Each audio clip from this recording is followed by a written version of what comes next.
So that is why, as at this church, we believe, amen, that the correct formula for baptism is not Father, Son, and Holy Ghost, but we believe that the correct formula is in the name of Jesus. Can you say amen? Amen. Because the very people that Jesus told to baptize in the name of the Father, Matthew chapter 28, verse 19, and in the name of the Son and of the Holy Spirit, they walked away from there and they baptized everybody in Jesus' name. Amen. Because they understood that the name of the Father is Jesus, the name of the Son is Jesus, the name of the Holy Spirit is Jesus, because there is one God manifested to us in three different persons. Can you say amen? Amen. Praise the Lord. So as we come to this, I want to say right up front that I'm still one God apostolic. I believe in the baptism in Jesus' name. I believe in the infilling of the Holy Ghost. Again, the filling of the Holy Ghost with the initial evidence of speaking in tongues. Can you say praise the Lord? And so I want to say that up front. And here we come to the book of Acts chapter 2. And this is significant because it is the birth of the church. In the first chapter, which we looked at on Thursday night, amen, we began our study and we saw that the church was preparing to, amen, to be born. In chapter 1, the disciples were waiting for the coming of the Holy Spirit. And we saw that on Thursday night. In chapter 1, they were waiting for the coming of the Holy Spirit.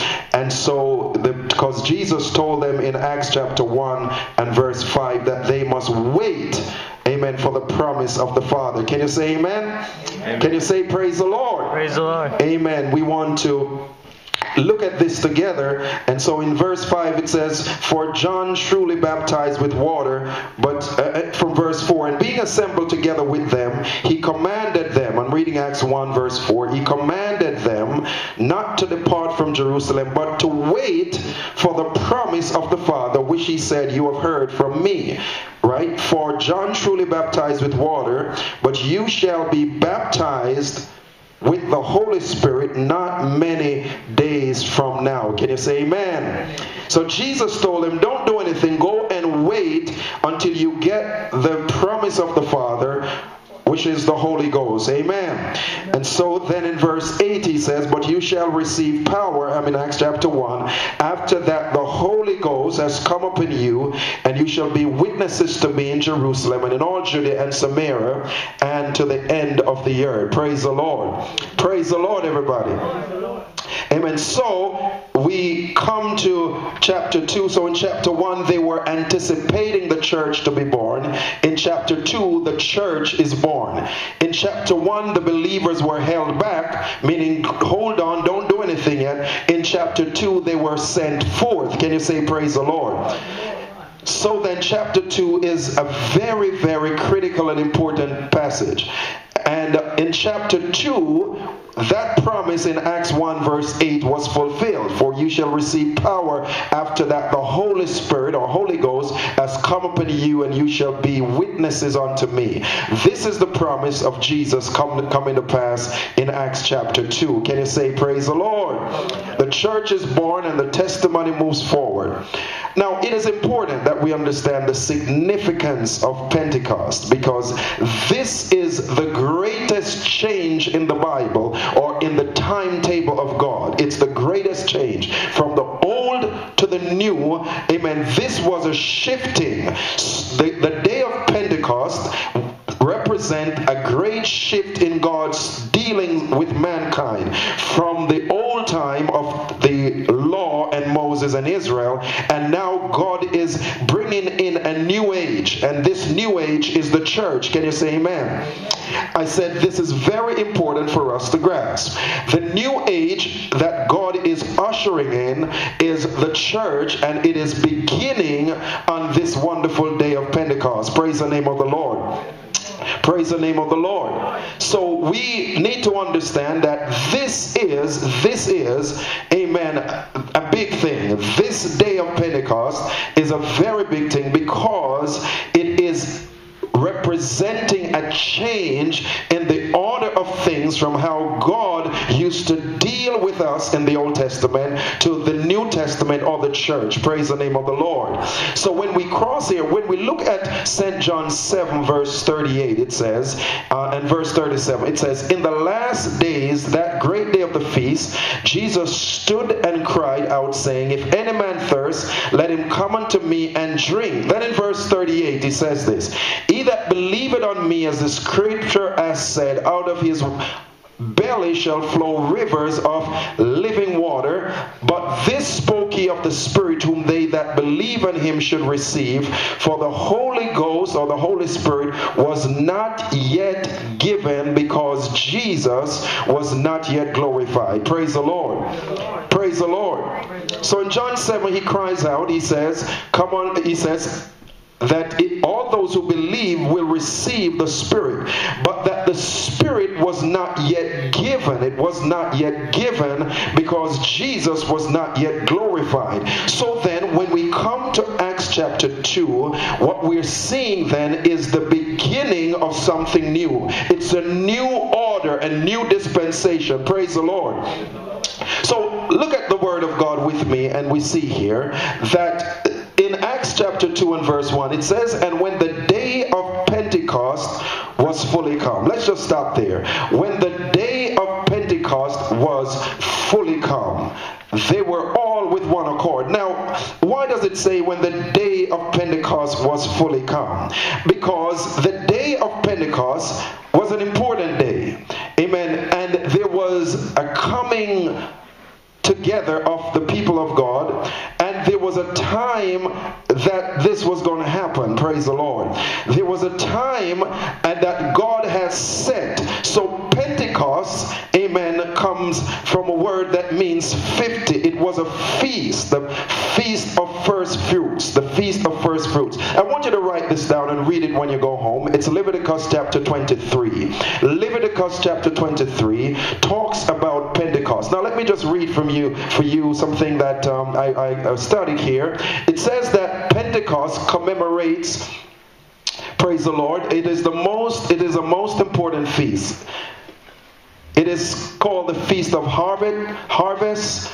And so then the day of Pentecost commemorates the Mosaic law, which they also believe that after the Exodus, it was about 50 days till the coming of the law. And the Passover, you remember, was celebrated at the time of Exodus back in Egypt, when the children of Israel were delivered from slavery and the bondage of Egypt. You will remember that the children of Israel were in Egypt, amen, for 430 years, and then God delivered them by his mighty hand. And then there was the Passover, where he told them on the night that he delivered them, he told them that they must kill a lamb, and they must put what? The blood upon the doorpost, so that when the angel of death passed over, he would see the blood on their doorpost. And that's why it's called the Feast of Passover, because like the songwriter says, when I see the blood, I will do what? I will pass over you. Praise the name of the Lord. So in other words, that's why,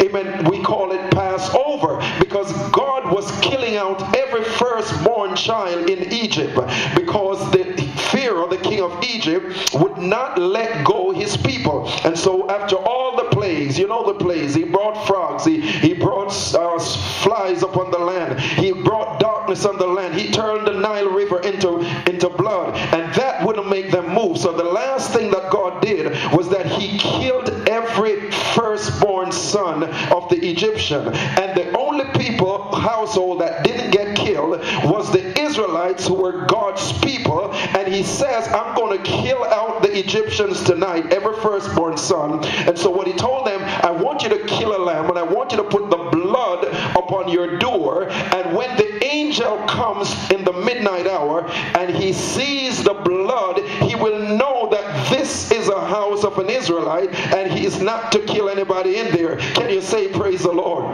Oh, praise the name of the Lord. And so then that's why the songwriter writes, when I see the blood, I will pass over you. And that's why it's called the day of the Passover. So the feast of the Passover, Pentecost, occurred 50 days. That's why Pente meaning 50. Amen. Occurred 50 Easter, as we call it today. So it was the 14th month of Nisan. The month back then, amen, was called the month of Nisan, which is March or April of our month. It was the 14th of Nisan, right? It was on God's timetable that 50 days later, amen, was going to be Pentecost. Can you say praise the Lord? Can you say praise the Lord? So the Spirit came on the day of Pentecost. I want you to understand that in Leviticus 23, there were 3 feasts. There was the feast of the Passover, and then he told them back in Leviticus 23 that they must celebrate Pentecost, amen, 50 days after. And so what happens is that on the day after the Passover, so they were to count 7 Sabbaths, 7 sevens 49. They were to count 7 Sabbaths, and the day after the Passover, which is Sunday. So Saturday evening, amen, that's why, amen, it was the Passover. Can you say amen? And then the day after was Sunday. Oh, I feel this thing today.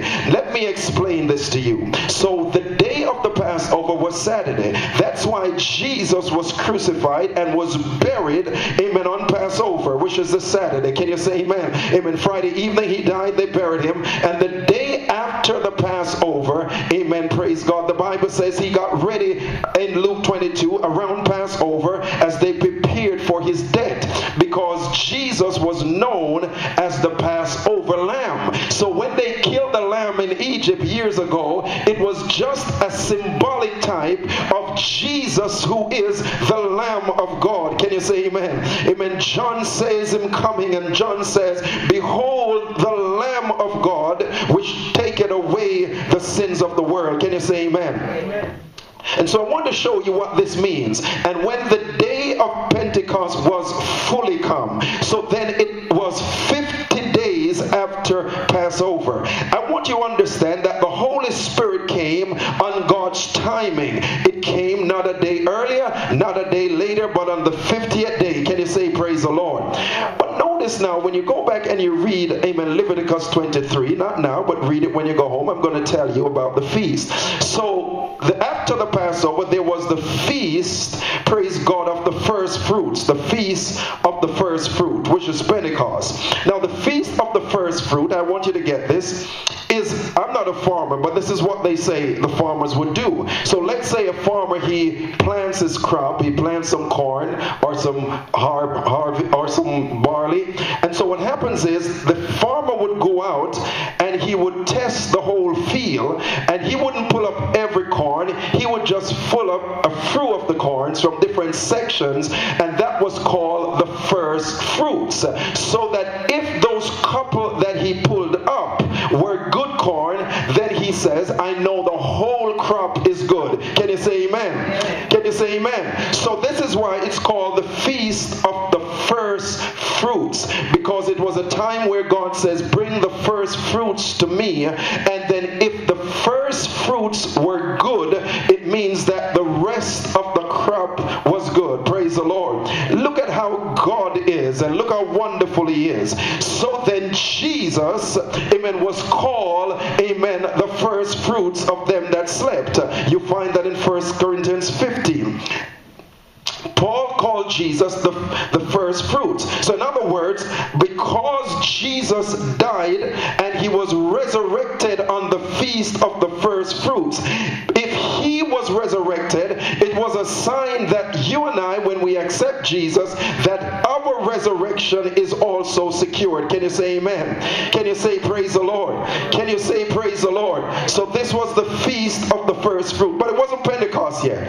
Pentecost, amen, was 50 days later. Notice now that Pentecost, amen, was the feast of harvest. It was the feast of harvest. In Leviticus 23, when they brought this grain, the sheaf of grain, amen. I know I'm going faster, but I want you to understand what the Bible means when it says when the day of Pentecost was fully come. So now that they came with the grain, amen, what the Bible told them to do was that they were supposed to bake 2 loaves, and they were supposed to bring the loaves as an offering to God. So before the first fruits, they were just bringing the grain, they weren't baking anything.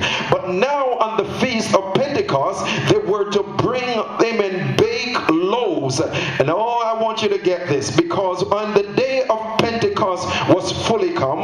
was happening on this day? What was happening was that the Lord Jesus was beginning and forming the church. Can you say amen? And the church is called the body of Christ. The church is a body, and that's why the Feast of Pentecost, when they were told to bring the baked loaves, those loaves represented the body of Christ. Can you say praise the Lord? Can you say praise the Lord?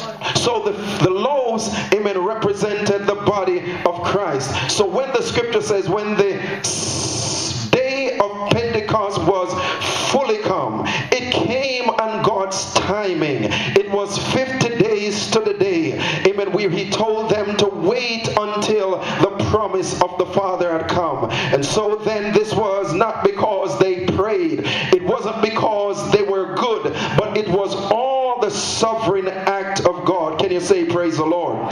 Can you say praise the Lord?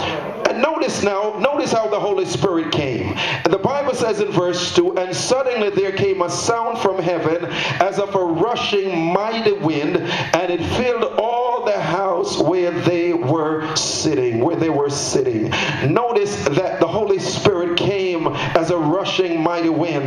Notice it was not a wind, but it says that they heard the sound as like a rushing mighty wind. Now, in the Bible, the word wind or breath is always symbolic of the Spirit. Look at what John says in St. John 3 verse 8. The wind bloweth where it listeth. You do not know where it goes. You cannot hear the sound of it. So is the Spirit. So is everyone that is born of the Spirit. Can you say amen? So the Spirit is represented by the word wind.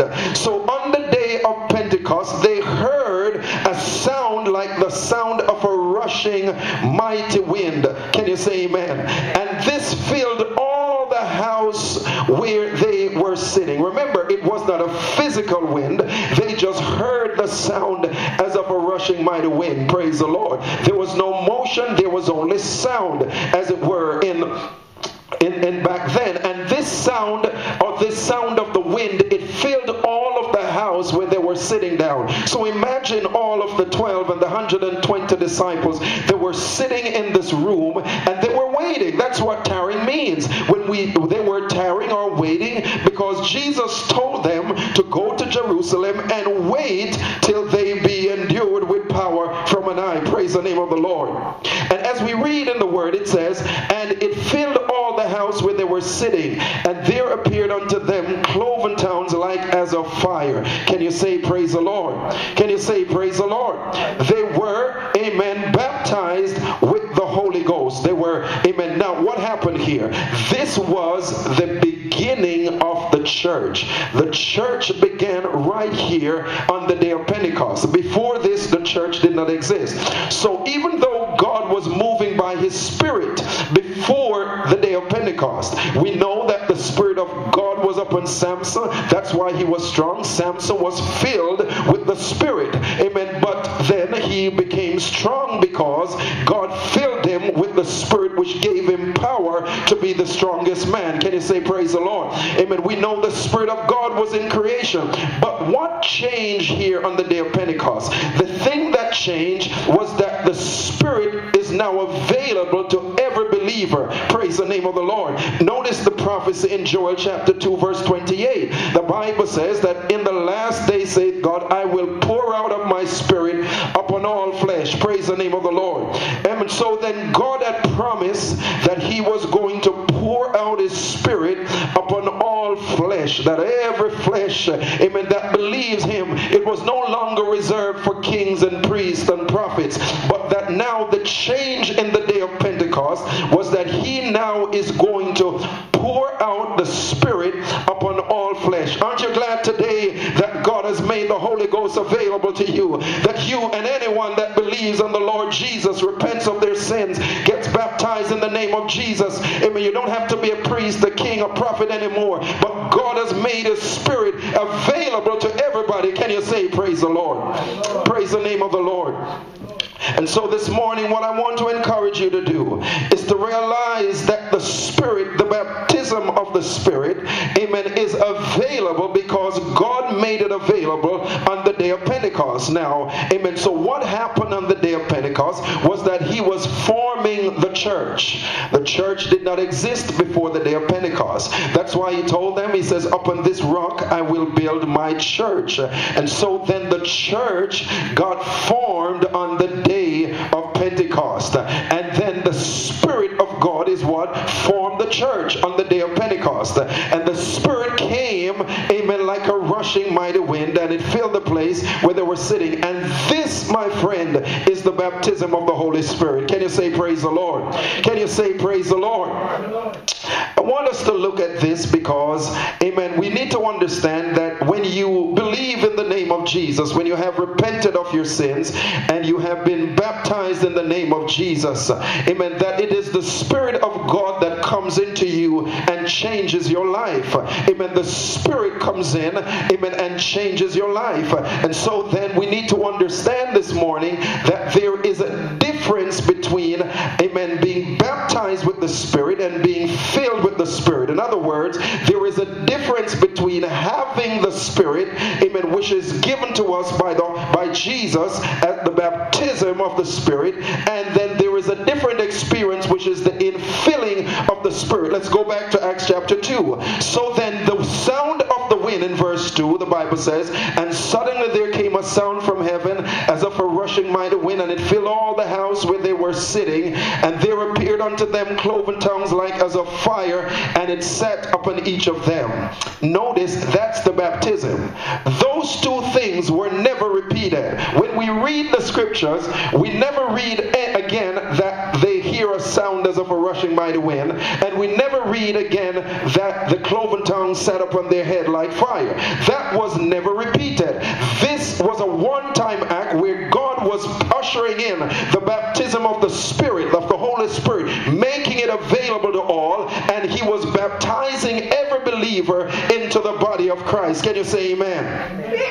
This is important. I want you to turn with me to 1 Corinthians chapter 12, and I want you to write this down in your Bibles because I marked this in the Word of God. It is important that you understand this, that you can't be a Christian without the Spirit.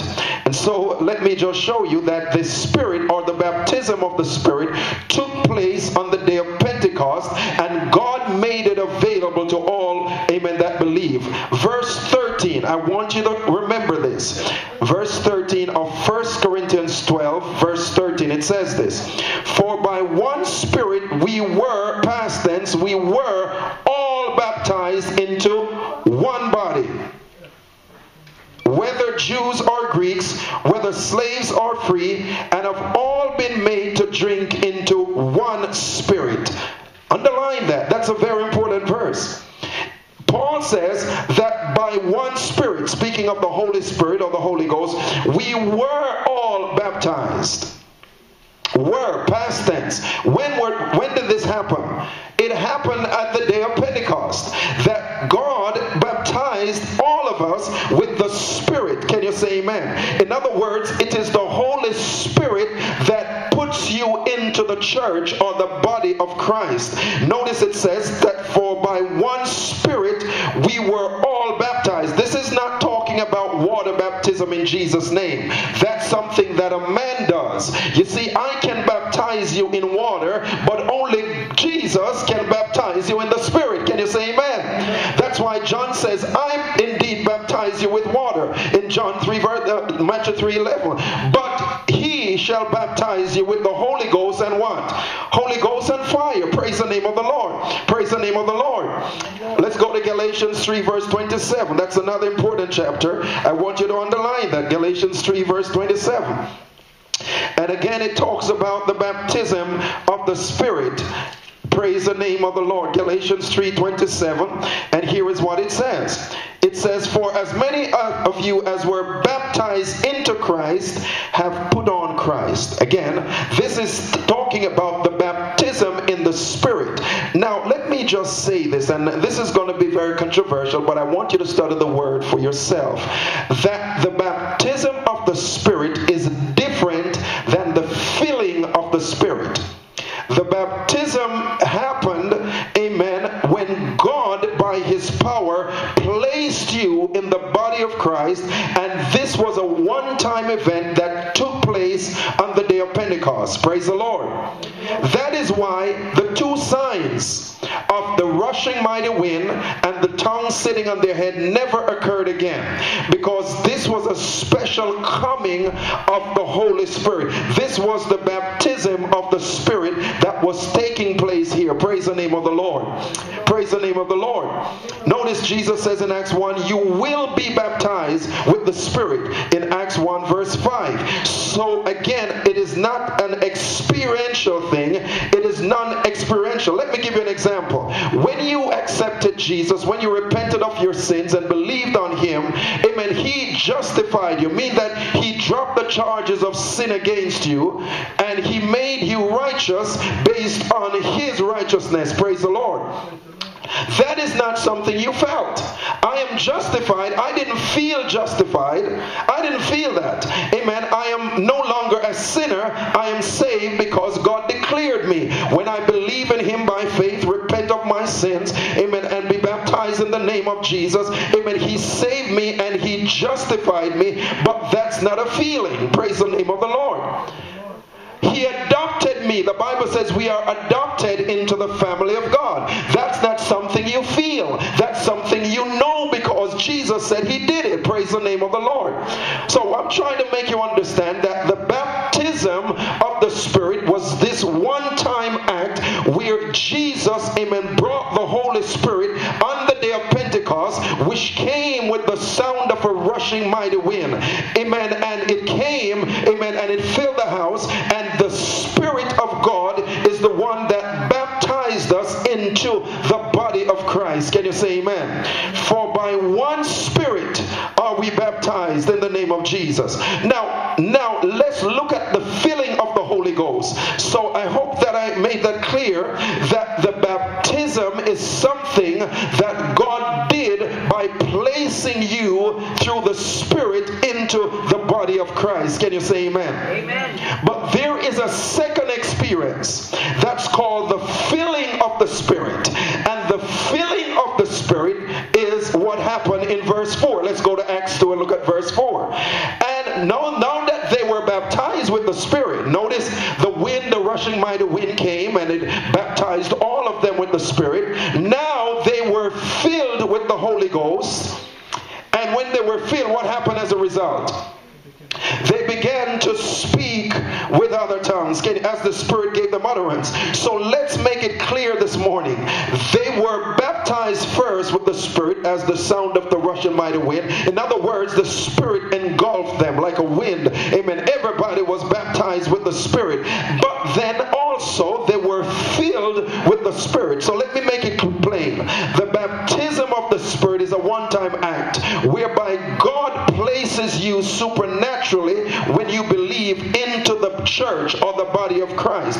You can't join the church by signing a book. You can't join the church by paying tithes. You can't join the church because your mother was saved, your grandmother was saved. Amen. You have to be born again by the Spirit of God. Can you say amen? That's why He told Nicodemus in St. John 3 that except a man be born of water and of the Spirit, he cannot inherit the kingdom of God. Praise the name of the Lord. So it is the Spirit that places you into the body of Christ. Again, 1 Corinthians 12 verse 13 says that by one Spirit were we all baptized into the body of Christ. Can you say amen? Can you say praise the Lord? All right, so then I want us to begin to look at the difference here, because this is very, very important.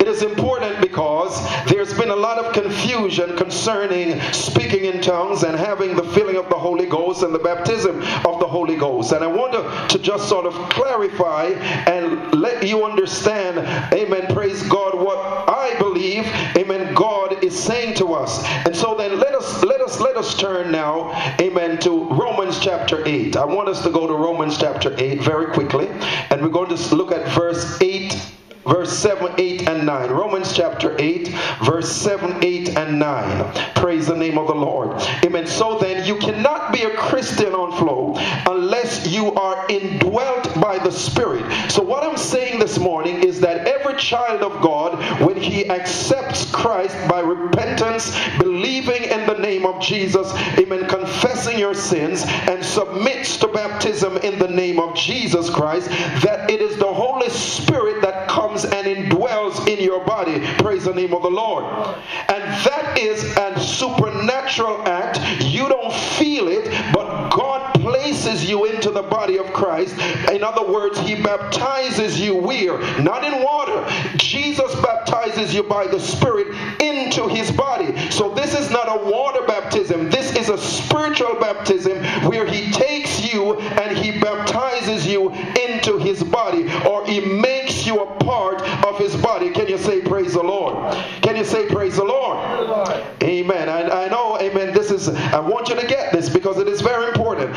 Romans chapter 8 verse 7 to 9 says this: because the carnal mind is enmity against God, for it is not subject to the law of God, neither indeed can be. So then they that are in the flesh cannot please God. I want you to notice that. So then they that are in the flesh cannot please God. But ye are not in the flesh, verse 9, but in the Spirit, if so be that the Spirit of God dwell in you. Now if any man have not the Spirit of Christ, he is none of his.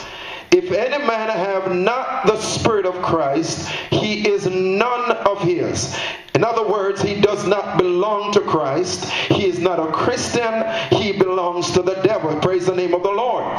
There is no in between. It's either you belong to God or you belong to the devil. Can you say amen? Amen. There's no in between. It's either you're serving God or you're serving the devil. Amen. There is no in between. Either you're a child of God or you're a child of the devil. Can you say amen? And so then the Bible says, if you don't have the Spirit, or if you don't have the Holy Spirit or the Holy Ghost, you do not belong to Christ. Now let's stop there. So then verse 8 says, you are not in, they that are in the flesh cannot please God. If you are in the flesh, meaning that you have not been born of the Spirit, so you're still in your sinful state as a sinner, you have not accepted Christ, the Bible says you cannot please God. Amen. I don't care how good you are, you can't please God. I didn't say it, that's the Bible. It says if you are in the flesh, meaning you have not accepted Christ as your Savior, you have not repented of your sins, you have not submitted to him in baptism, the Bible says that you cannot please God. But you say, preacher, I do good things. I'm kind, I'm loving, I go to church every... Well, I didn't say it. It says if you're in the flesh, you cannot please God. Praise the name of the Lord. Praise the name of the Lord. I know that's hard for some people to swallow, but it's just the word. I've got to tell you what God says. So then they that are in the flesh cannot please God. But notice what it says in verse 9. It says, but ye are not in the flesh, but in the Spirit. And the reason you're in the Spirit, it says, if so be that the Spirit of God dwell in you. Amen. That means if God is dwelling in you, amen, then you are not in the flesh. If you have accepted Christ and the Spirit of God is inside of you, amen, you are not in the flesh. And it says, now then, if any man have not the Spirit, he is none of his. Can you say amen? Can you say praise the Lord? All right, now let's just take this a little further. I want us to look at this because there's been confusion about this verse as well. And I want to show you that you can't be a Christian unless you have the Spirit. So then, there are some people, and certainly this is how I was brought up and what I used to believe, amen, but when I look at the Word of God deeper, I begin to realize that there is a misconnect, that there's something amiss here. Because I know and I've heard and I used to think that, first of all, let's talk about what we agree on, that nobody can go to heaven without the Holy Spirit. Is that all right? Nobody can be saved without the Holy Spirit. You cannot be a Christian without the Holy Spirit. You're not going to heaven without the Holy Spirit. So the question then remains, what about those people that have believed on Jesus, repented of their sins, been baptized in Jesus' name, and is living a holy life, living according to God's word, but they haven't spoken in tongues? Are they Christians? Are they going to heaven? Are they, amen, do they have say that because these people have not spoken in tongues, they don't have the Spirit. Well, let's look at that. Does that make sense? Because the Bible says you cannot please God and you cannot be a Christian if you have not the Spirit. So then the Spirit, praise God, is what makes you and changes you from sinner to a child of God. Can you say amen? So Paul says that if any man have not the Spirit of Christ, which is the Holy Spirit, the Spirit of Christ is the Holy Ghost, he is none of his. So my question to you, my friend, is, are we prepared to say that because a person who has been baptized, living a holy life, coming to church, believing God, that because that person has not spoken in tongues, that person doesn't have the Spirit and therefore does not belong to God? Are we prepared to say that? Are we prepared to say that these people who have accepted Christ as their Savior, amen, does not belong to Christ, is not a Christian, is a devil? But that's what a lot of people are taught. That if you haven't spoken in tongues, you don't have the Spirit, and therefore if that is true, it means that you are not a Christian. If that is true, it means that you don't belong to Christ. Now, here is something else I want you to look at. All right, let's go to 1 Corinthians 3, verse 17, verse 16 and 17. This is important. Now, I'm going to show it to you that you can't be a Christian without the Spirit if it's not indwelling in you. 1 Corinthians 3, verse 16 to 17 says, "Know ye not that ye are the temple of God, and that the Spirit of God dwelleth in you?" 1 Corinthians 3, verse 16 to 17.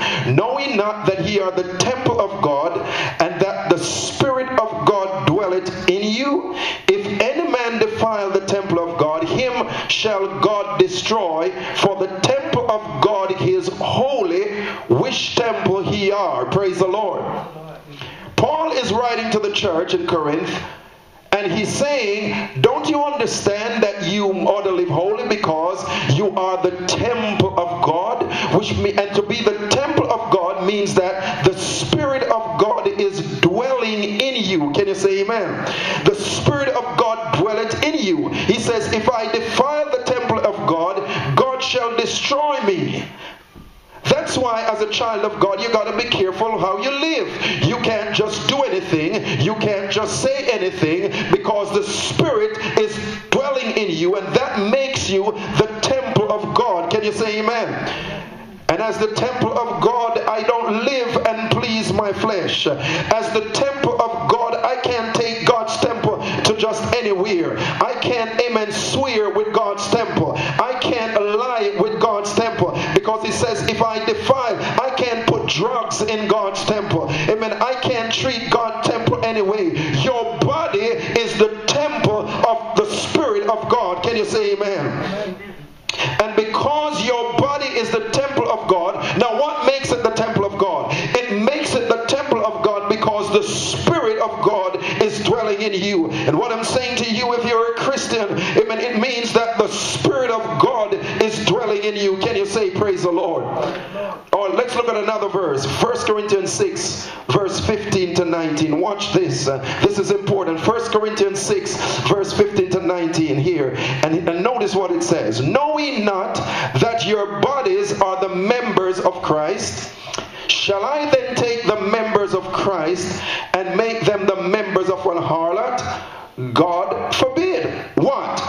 Know ye not that which is joined to an harlot is one body? For two, say he, shall be one flesh. But he that is joined unto the Lord is one spirit. Flee fornication. Every sin that a man doeth is without the body, but he that committeth fornication sinneth against his own body." What? "Know ye not that your body is the temple of the Holy Ghost, which is in you, which ye have of God, and ye are not your own?" Praise the Lord. Notice he says the same thing, that we must flee fornication and not commit this sin or any other sin, because your body is the temple of God. And why is it the temple? Because the Spirit is dwelling in you. Amen. name of the Lord. Praise the name of the Lord. Every sin that a man doeth is outside of his body. In other words, Paul is singling out fornication because when you have sex outside of marriage, Paul says you are sinning against your own body. Amen. And because you're using your body in a way that God did not intend it to be used. Amen. There is nothing wrong with sex, but God says it must be within the confines of a marriage relationship, a committed marriage, because anything outside of that is sin. Can you say praise the Lord? Can you say praise the Lord? And we live in a society today, Brian, where people believe in shacking up, and amen, and so marriage is on the decline because, amen, people are putting aside the word of God, and so you find more and more people are shacking up. It is becoming convenient to shack up, and some people said, I don't want to get married because I don't want to have to deal with the commitment, and I don't want to have to deal with the expense of a marriage. But I came to tell you that God's word is still true, and the Bible says that marriage is honorable in all, and the bed undefiled, and any sex outside of marriage is a sin, and it is fornication, and the Bible says we must flee it. Can you say praise the Lord? What, knowing not that your body is the temple of the Holy Ghost? So in other words, if you didn't have the Spirit, are you telling me that it's okay to do it because I don't have the Spirit? I'm not the temple of God. So my point here is that if you are a Christian, you have to have the Spirit of God because you were baptized, amen, into the body of Christ, as Paul told us in 1 Corinthians 12 and verse 13. Now let's look at another reference. In 1 Corinthians 2, I want you to write this down and read it when you have time. But in 1 Corinthians 2, beginning at verse 9 to verse 16. I'll read it quickly. It says this. But it is written, eye hath not seen nor ear heard, neither have it entered into the heart of any man, the things which God hath prepared for them that love him. But God hath revealed them unto us by his Spirit. For the Spirit searcheth all things, yea, the deep things of God, knowing no man but the Spirit of God. Now we have received not the spirit of the world, but the Spirit which is of God, that we might know the things that are freely given to us of God. Which things also we speak, not in the words which man's wisdom teacheth, but which the Holy Ghost teacheth, comparing spiritual things with spiritual. Verse 14. But the natural man receiveth not the things of the Spirit of God, for they are foolishness unto him, neither can they be known because they are spiritually discerned. So what Paul is saying here, without the Spirit, you cannot understand the things of God. That's why, amen, it is difficult to pick up your Bible and read it sometimes and understand it, because unless the Spirit of God enlightens you and begins to teach you, you will not understand spiritual things. Praise the name of the Lord. Praise the name of the Lord. So to be a Christian is to have the Spirit, and again the Bible says that we were baptized. When you came to Christ, he baptized you with the Spirit, and that baptism was not in water, it was in the body of Christ.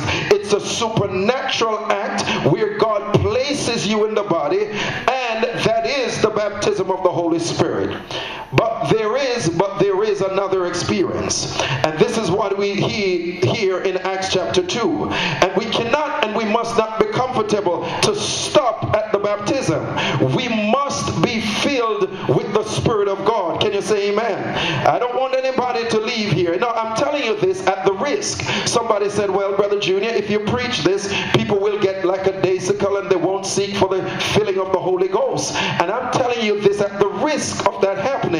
But what I'm saying is this, that the Bible declares that there is a second experience that is not just having the Spirit, but we are commanded to be filled with the Spirit of God. Oh, praise the name of the Lord. Oh, praise the name of the Lord. Praise the name of the Lord. So when we look in the book of Acts and we look through in the Bible, in verse 4 the Bible says, and they were filled with the Holy Ghost and began to speak with other tongues. And that is where I want you to understand that even though you might have the Spirit because God baptized you in the body with the Spirit, that you can't stop there. There is that filling that we must have. Amen. And the filling of the Spirit is given, amen, us that we might become good witnesses of Christ. In Acts 1 verse 8, but he shall receive power after that the Holy Spirit is come upon you. Now again, let's talk about the filling, and I will continue this next week. But I wanted to touch on this here, that there is that difference between the baptism or the having of the Spirit, which God does for us supernaturally by placing us in the body of Christ.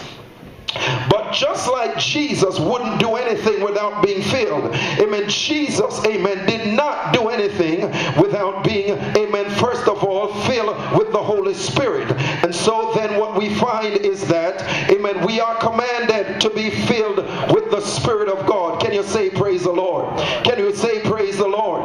And so then the difference here is there is this filling of the Spirit, which is the empowerment of God. When you are filled, amen, it comes with something called power. And that power is expressed, amen, as the initial evidence of speaking in tongues as the Spirit gives you utterance. Can you say praise the Lord? Can you say praise the Lord? I want to use this as an example. Here is another example. John 20 verse 22. Read this when you go home. John 20, St. John 20 verse 22. The Bible says that Jesus breathed on his disciples and he said unto them, receive the Holy Ghost. This was before the day of Pentecost. Amen. They had the Spirit, but they did not have the filling of the Spirit. It was not until the day of Pentecost that they were filled with the Holy Ghost. Praise the name of the Lord. We know that they were saved before that because, amen, in Luke 10 verse 20, the Bible says that their names were already written in the Lamb's book of life. They had eternal life. St. John 10 27 to 29. They belonged to God. St. John 17 verses 9 to 10. But there was the command of God that they must wait at Jerusalem until they were endued with power from on high. Can you say praise the Lord? And if Jesus wouldn't do his ministry before getting this power, before being baptized and filled with the Holy Spirit, and if he told the disciples, don't go anywhere, don't do anything, but wait in Jerusalem until you be endued with power from on high, I'm here to tell you that you need to be filled with the Holy Ghost. Can you say praise the Lord? Amen. This filling of the Holy Ghost is an experience that you feel. It is something that happens to you. Amen. It is an empowerment of God that moves in your body. It's not just I know I'm filled. Amen. There is a knowing because something has happened to you, and there is a outward physical evidence. And when we study the book of Acts, we find that almost every instance in Acts when people were filled with the Holy Ghost, it came as they began to speak in tongues as evidence. Can you say praise the Lord? Can you say praise the Lord? I want to give you one verse here, and then we'll close with this and we pick up next week. But look at Acts chapter 10 and verse, amen, 48. Let's look at that together, and you will see verse 44 rather. Acts chapter 10 verse 44. The Bible, this is an account of Peter preaching in the house of Cornelius, the first Gentile to have the gospel preached in his house. And notice what it says. And while Peter was still speaking these words, I'm reading Acts 10 verse 44, the Holy Spirit fell upon all those who heard the word. And those of the circumcision who believed were astonished, as many as came with Peter, because the gift of the Holy Spirit had been poured out on the Gentiles also. Verse 46. How did they know that they were filled with the Spirit? Verse 46 tells us, for they heard them what? Speak with tongues and magnified God. Then Peter answered, can anyone forbid water that these should not be baptized, who have received the Holy Spirit just as we are? And that is why as Pentecostals we believe that the infilling of the Holy Ghost, as was experienced on the day of Pentecost, amen, came with speaking in tongues. And here again we find these Gentiles that were filled with the Holy Ghost, and the way that they know they were filled was because they heard them speak with tongues. Can you say hallelujah? Can you say praise the Lord? And so what I'm saying today is you need to be filled with the Spirit. We are living in a time where people need to be delivered, and you don't have power with God until you are filled with the Holy Spirit. It is the empowering and the infilling of the Holy Ghost that gives us power to speak in tongues, and it gives us power to raise the dead and cast out demons. The Bible says in Mark 16 verse 17, it says, "And these signs shall follow them that believe. In my name they shall cast out demons. In my name they shall speak with new tongues. They shall lay hands on the sick and they shall recover." And that is the Holy Spirit infilling. Amen. You need the baptism and the infilling of the Holy Ghost. It's not good enough to say, well, I have the Holy Ghost. But God wants you to be filled with the Holy Ghost and power. Oh, praise the name of the Lord. Oh, praise the name of the Lord. I feel, amen, like preaching this morning. Amen. Because the infilling of the Holy Ghost, amen, is what gives us the power to overcome and to be an effective witness for Jesus. The infilling of the Holy Ghost is what makes you, amen, empowered, so that you can preach with power, so that you can testify with power, so that you can sing with power, so that when you sing, the anointing of God will move into somebody's life and change them and turn them around. Can you say hallelujah? Can you say hallelujah? Amen. It is the infilling of the Holy Ghost, amen, that gives you the power, amen, to overcome, amen, the wiles of the devil. If you're going to be a powerful Christian, if you're going to be an effective witness for Jesus, and if you're going to go out there and change a world that's dark and in sin, you need to be filled with the Holy Ghost. Can you say amen? It's not good enough to sit down in church and say, well, I'm saved and I'm on my way to heaven. Amen. You are commanded to be filled with the Holy Ghost. Amen. The Bible says in Ephesians 5 verse 18, amen, that we must not be drunk with wine wherein there is excess, but we must be filled with the Spirit of God. Amen. You need to be filled with the Holy Ghost. I remember when I was filled at 9 years old. I remember going to church one night and they had an altar call and they said, if you need the Holy Ghost, come on up to the altar. At 9 years old, I went up to the altar and I began to say, Jesus, Jesus. I began to say, hallelujah, hallelujah. And all of a sudden I felt something came over me. All of a sudden I felt the power of God at 9 years old in that church at Wildman Street Pentecostal. Amen, and praise God, something began to move in me, Brian. And I felt such a great power of God. And it went all the way to my tongue. And I felt God giving me some tongues. And it wasn't English. I don't know what it was. It might have been Chinese or Spanish or German. But I was speaking in another tongue. Can you say hallelujah?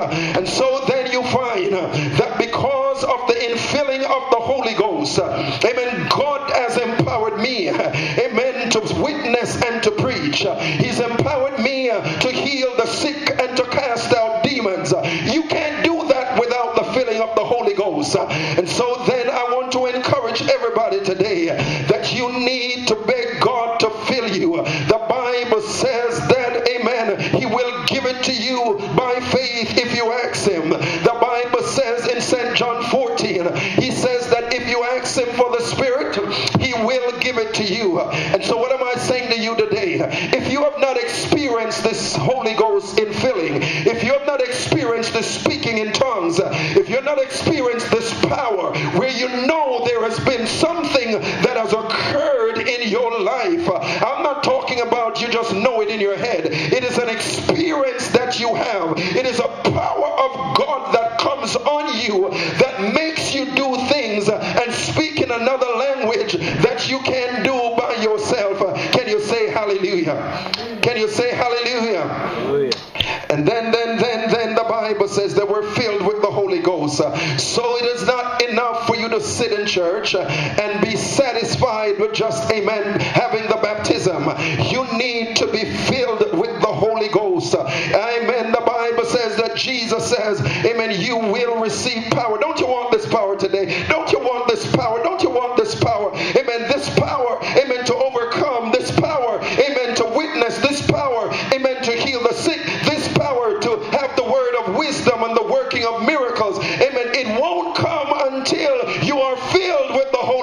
Ghost. Can you say hallelujah? And if you're going to receive the Holy Ghost, if you're going to receive the infilling of the Holy Ghost, you're going to have to do some things. You're going to have to open up your heart to God. You're going to have to say, Lord, I need this power. I hear them talking about it and I want to experience it. I want this Holy Ghost. God, I want it bad enough. I remember Bryce, when I was 9 years old, I wouldn't eat for days. I would fast and pray because every day I got up, I said, God, I want this power.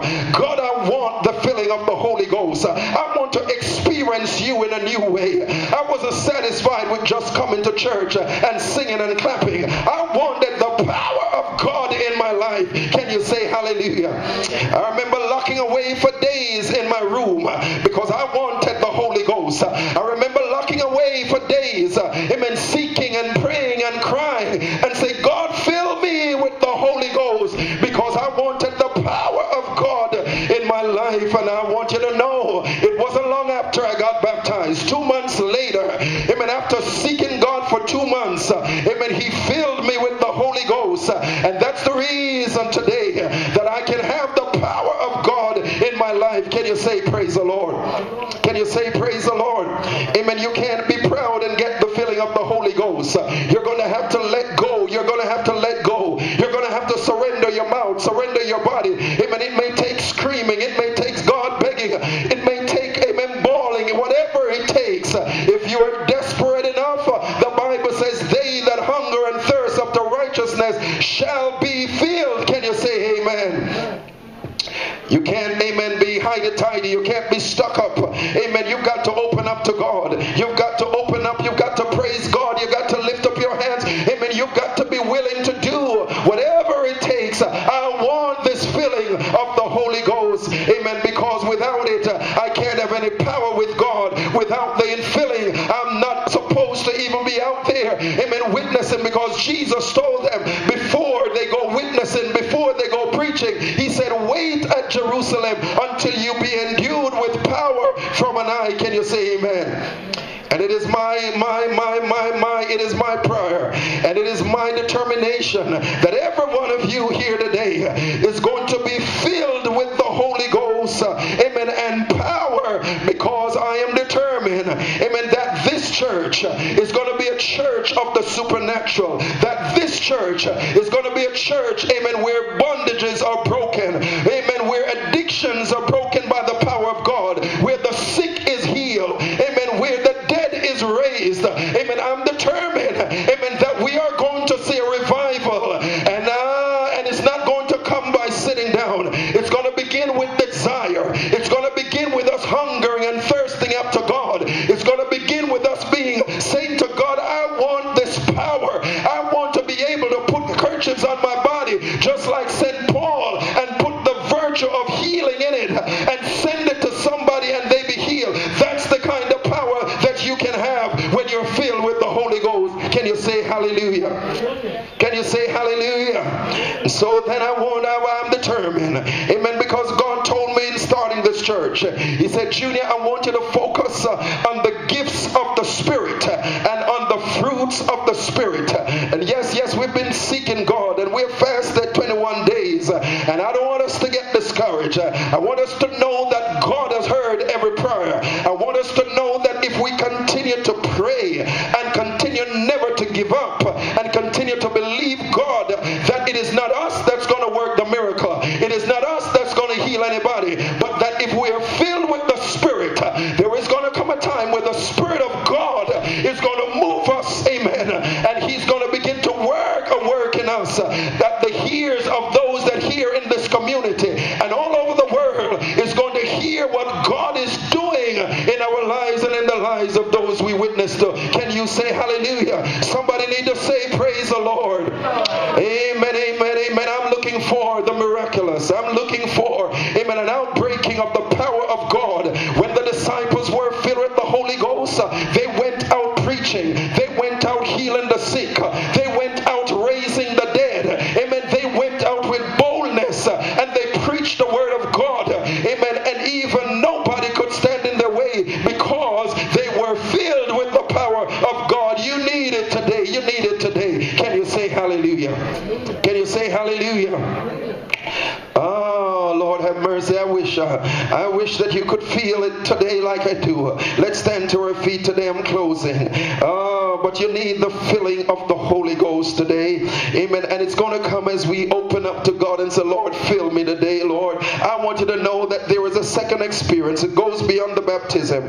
That you need this infilling of the Holy Ghost. You need it, you need it, you need it, you need it. The Bible says, be filled with the Spirit. I want you to leave here today thinking about it. I want you to leave here today saying, God, I want you to fill me. I heard the story on Blondel of a man. Amen. He was in the clock tower in Halfway Tree. If you remember, in Halfway Tree in Jamaica, he was working on that clock in the middle of the city, and he was up there working, and he was praying and saying, God, fill me with the Holy Ghost. And God filled him right up there in the clock tower. Amen. Speaking in tongues. God can fill you anywhere. You don't have to come to church to be filled with the Holy Ghost speaking in tongues. He can fill you right in your bedroom. He can fill you right at home, just as you're praying, as you're begging him, Lord, give me your Spirit. Fill me with the Holy Ghost. He can do it anywhere, anytime. Amen. As long as our hearts are ready, as long as our lives, amen, are subdued and surrendered to God. If you want the Holy Ghost, the infilling of the Holy Ghost, you've got to first of all desire it. You've got to long for it, Price. You've got to beg God. You've got to say, God, I want that power that I heard about today. I want that same infilling of the Holy Ghost, speaking with tongues. I want you to give it to me, Lord. I want you to search my heart. I want you to remove every evil thing, every sin, Lord. Anything that could block you, amen, from giving me the Spirit. I want you to forgive me of all of my sins and cleanse me, Lord, and fill me with the power of the Holy Ghost. Somebody say hallelujah. What I want you to do is to create in you a hunger for the God's power.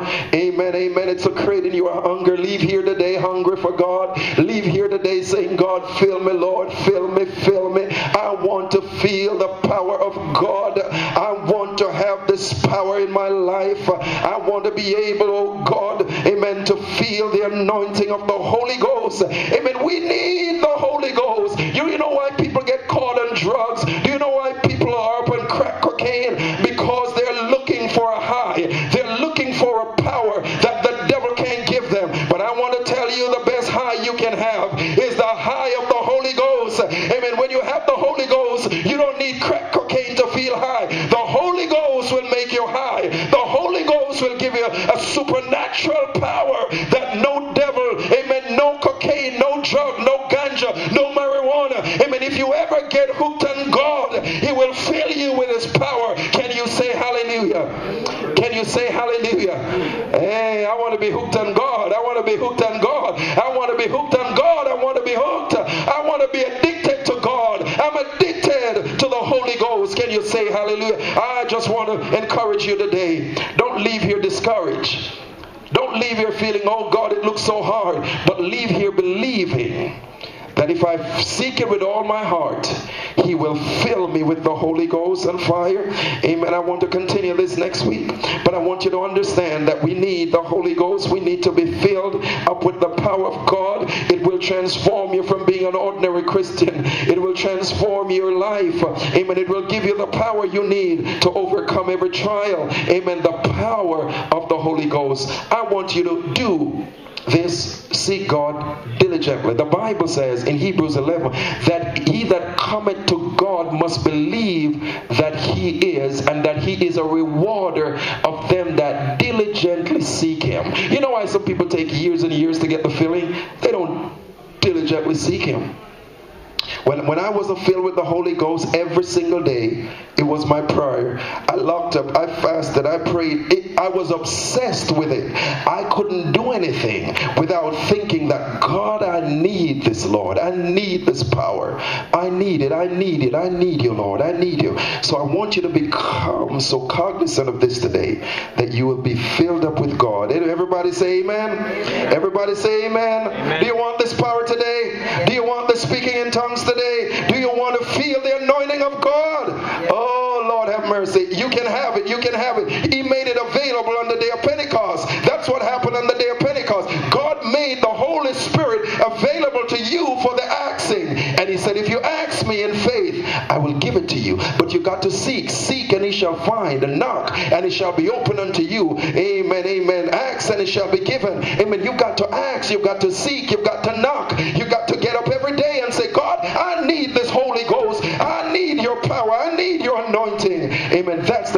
consciousness. That's how you get it. Amen. It's by desire. It's by being filled with it. Being filled. You're commanded to be filled. Be filled with the Spirit of God. Father, let's bow